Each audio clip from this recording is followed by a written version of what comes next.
Welcome back, guys. I'm Zell, and today we're taking a quick look at the Spyderco Calypso, the C54 model. It's was a sprint run from 2013. If you would like to know more about this knife and what you're going to get out of this quick review, the full review will be up there under the eye, and I'll also link it at the end of this video.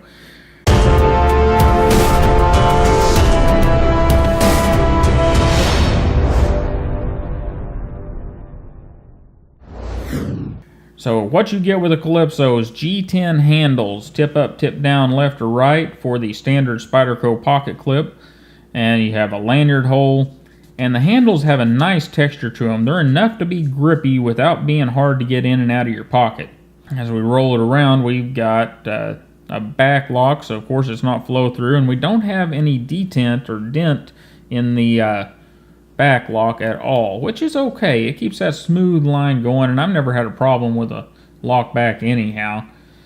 And other than that, it is just your basic gentleman's folder. No frills, no extras, very simple. Whenever we flick our blade open, we have a 3.93 inch full flat ground Spyderco blade. It does have some swedge work up here all the way down the spine of the blade. Looks very nice, and of course our spider hole. And just a note, this has a similar finish to most Spyderco blades, but it has spent more time on some higher grit grinding wheels than most blades have. So it is a little finer on that finish. Whenever we look at our mechanicals, we have a fairly standard pivot, standard Spyderco pivot, but it's recessed here, recessed here. I really appreciate that. It makes a knife look nice. It does have nice deep recesses for our torque spits. And we have a Phillips head over here. That's interesting, but they're nice and deep, so you shouldn't have any problems. And it's also pinned together. Now, that is a problem, but, you know, it's a gents folder, so maybe it's not that big a deal. And our locking mechanism is obviously a back lock.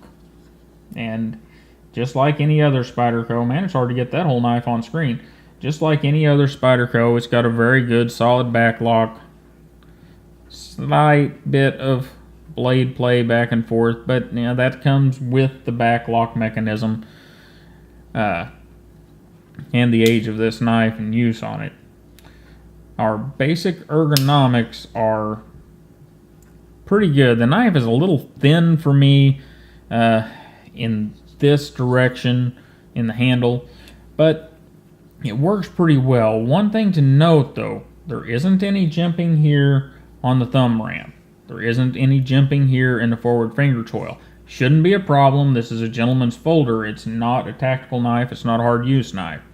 Also, this is a knife you're going to want to roll open for a while. This one hasn't had a lot of use. Like I said, it belongs to Todd Knife and Tool. But it is not a flicking knife. It is definitely a roll it open with a standard Spyderco hole deal. And overall, it's a very good knife. It's unfortunate that it's discontinued, but it is so close to so many other Spydercos, like our Endura, like our military, and like our police model, that I can understand why Spyderco isn't continuing to produce it, because there are so many in that same size category and virtually the same knife. And I know Spyderco does a lot of that, but in this case, this is a really cool knife, but these are really useful knives. Not saying this one isn't useful, these are just more useful. Anyhow, guys, I really appreciate you stopping by and hanging out with me. Don't forget to like, share, and subscribe here and over at Todd Knife and Tool. We are going to get this thing done and give it away sometime soon. And you have a wonderful day, and I'll see you next time.